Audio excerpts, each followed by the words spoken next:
Tuhan datang ke dunia untuk menjumpai kekasihnya, namun ditolak, dihina, dan dibunuh. Masalah terbesar umat manusia adalah tidak mengenal diri sendiri.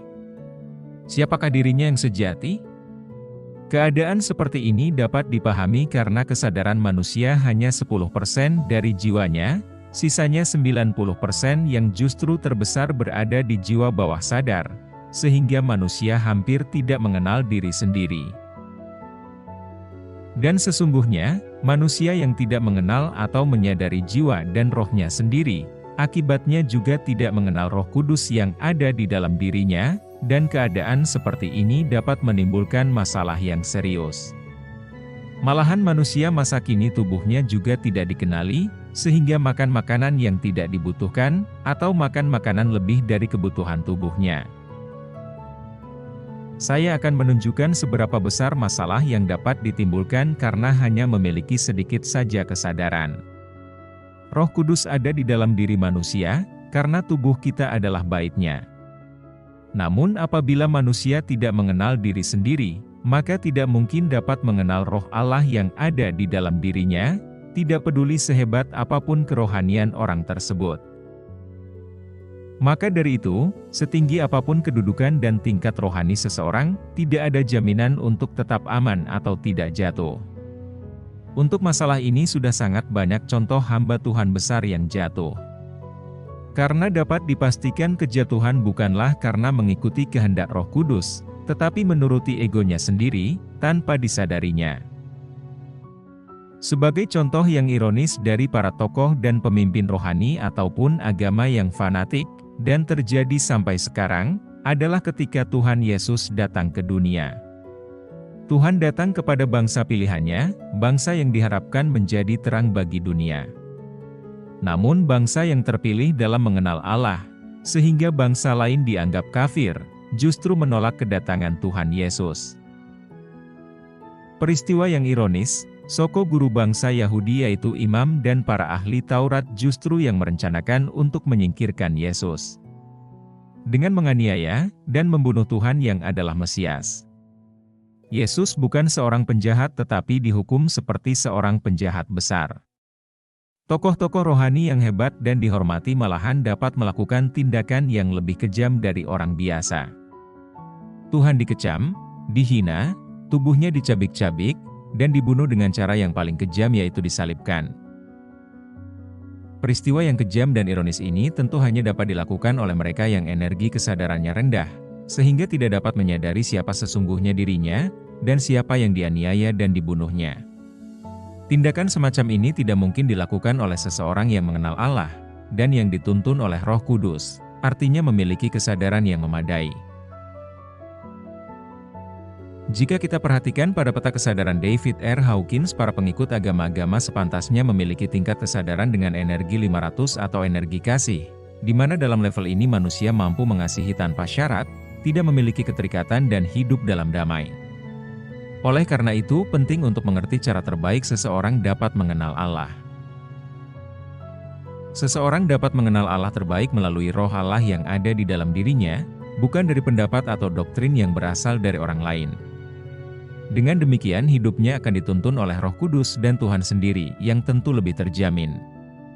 Tidak berarti menolak pengajaran dari para pengajar tetapi tidak dapat disesatkan lagi. Sebaliknya jika tidak mengenal Allah atau tidak dituntun oleh Roh Kudus, maka yang menuntun adalah pengajaran dari orang lain atau dari ego dan emosinya sendiri. Faktanya, secara holistik Tuhan Yesus berbeda dibandingkan dengan pengajar Yahudi lainnya. Yesus mengajar dengan penuh kesadaran sebagai manusia pada umumnya. Di samping itu, Yesus sering mengkritik para ahli Taurat dan orang Farisi. Dan inilah yang menyebabkan mereka tersinggung. Ketersinggungan ini bersumber dari kesombongan rohani. Bangsa Yahudi adalah korban dari para pemimpin rohani mereka, sehingga sampai sekarang mereka tidak percaya bahwa Yesus Mesias. Sebagai bangsa yang dipilih untuk menjadi terang bagi bangsa-bangsa, namun justru sebaliknya yang terjadi. Konflik berkepanjangan di Timur Tengah dan sulit diperdamaikan. Konflik terjadi berpusat di sekitar tanah terjanji sampai sekarang.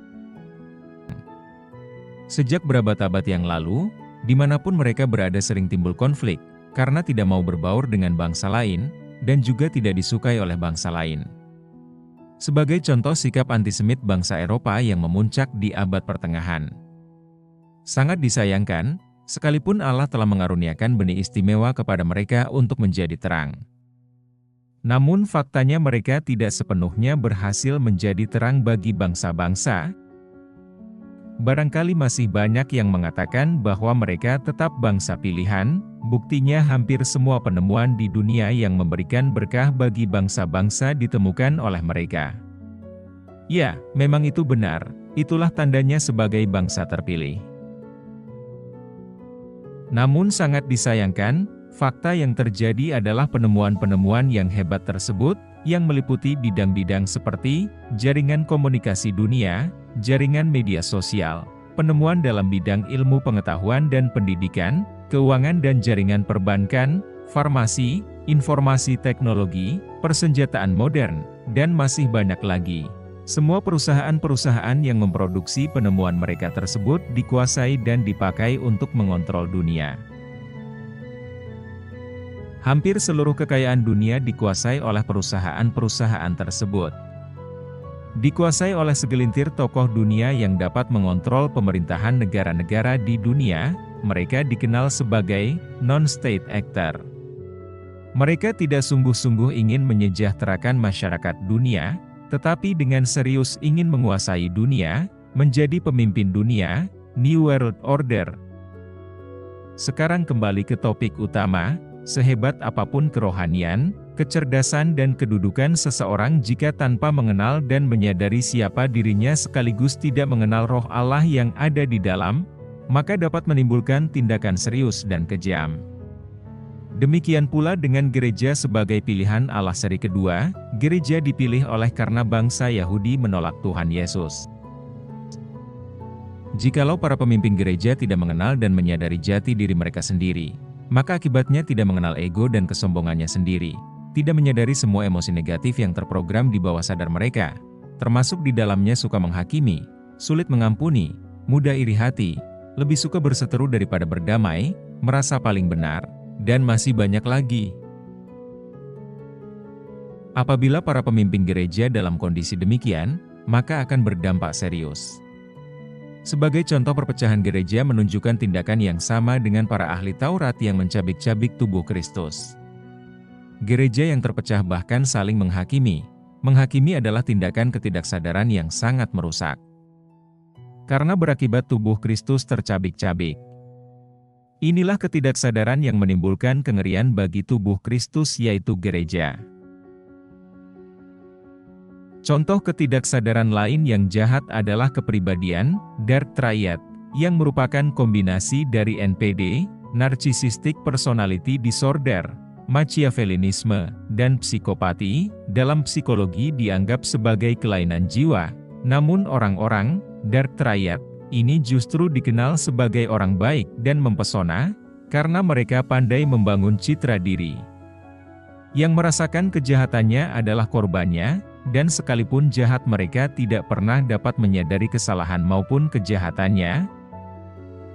Dark triad sangat pandai memanipulasi, tidak memiliki belas kasih atau empati, merasa paling benar dan baik, oleh karena itu sulit disembuhkan bahkan mustahil. Bagaikan berada dalam cengkeraman kuku si ular yang licin dan licik. Inilah contoh ketidaksadaran yang mengerikan.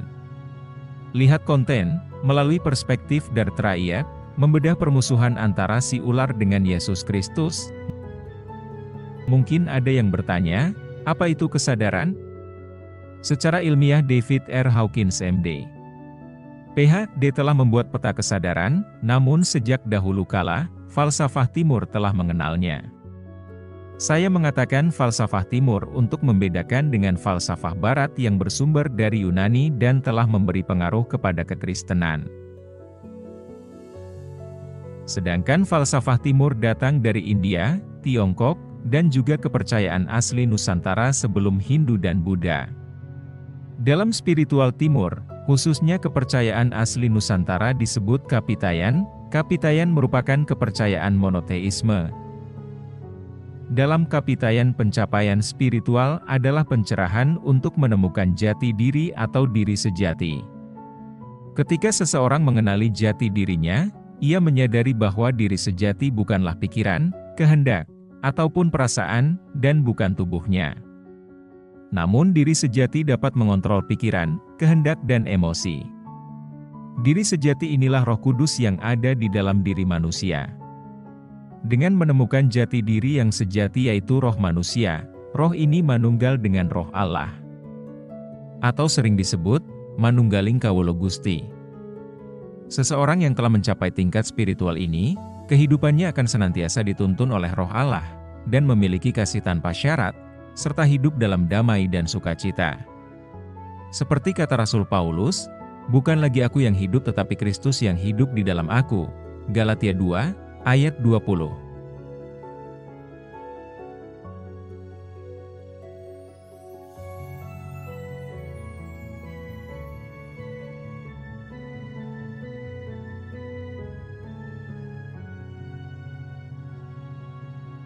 Dan akhirnya, ketidaksadaran yang berbahaya dan pasti terjadi, adalah akumulasi dari ketidaksadaran umat manusia selama berabad-abad sehingga mencapai puncaknya pada banjir Nuh akhir zaman. Pada peristiwa Nuh, hampir seluruh umat manusia dimusnahkan. Peristiwa yang sama terjadi sebelum kedatangan Tuhan yang kedua, dan sama dengan proses pergantian peradaban manusia dari peradaban yang jahat di mata Tuhan diganti dengan peradaban baru. Ketidaksadaran umat manusia yang telah mencapai puncaknya ini dinyatakan oleh Tuhan Yesus sendiri, dalam Matius 24, ayat 38-39. Sebab sebagaimana mereka pada zaman Nuh sebelum air bah itu makan dan minum, kawin dan mengawinkan, sampai kepada hari Nuh masuk ke dalam bahtera. Dan mereka tidak tahu akan sesuatu, sebelum air bah itu datang dan melenyapkan mereka semua, demikian pula lah halnya kelak pada kedatangan Anak Manusia. Inilah bukti nyata tentang akibat ketidaksadaran. Tuhan Yesus sudah mengingatkan bahwa kedatangannya kedua nanti sama seperti pada zaman Nuh. Yang sama bukan peristiwanya persis sama, tetapi sama pada makna penghakiman, kejahatan manusia, dan pergantian peradaban umat manusia yang disertai kerusakan yang dahsyat. Peristiwa peralihan peradaban ini Tuhan izinkan terjadi, karena kejahatan umat manusia telah melampaui batas. Peristiwa ini tertulis dalam kitab Wahyu sebagai masa tribulasi. Jadi siklus pergantian peradaban akan terjadi kembali pada saat kedatangan Tuhan Yesus kedua kali, namun sayang hanya sedikit yang menyadarinya sehingga diselamatkan. Menurut penelitian ilmiah, peristiwa banjir Nuh yang merupakan pergantian peradaban tidak hanya terjadi sekali pada zaman Nuh, tetapi sudah terjadi beberapa kali sebelumnya. Ketidaksadaran dari orang-orang beriman yang memiliki iman luar biasa, mengusir setan, bernubuat, dan melakukan perkara besar dalam nama Yesus Kristus. Namun pada hari terakhir, di hadapan Tuhan, sungguh tidak terduga, Tuhan mengusirnya, Matius 7 ayat 21-23. Ini contoh terakhir dalam Alkitab ketidaksadaran yang membuat kejahatan di mata Tuhan. Tuhan Yesus memberkati saudara yang menyimak video ini dan, jadilah berkat. Jangan lupa subscribe, komen, like, and share.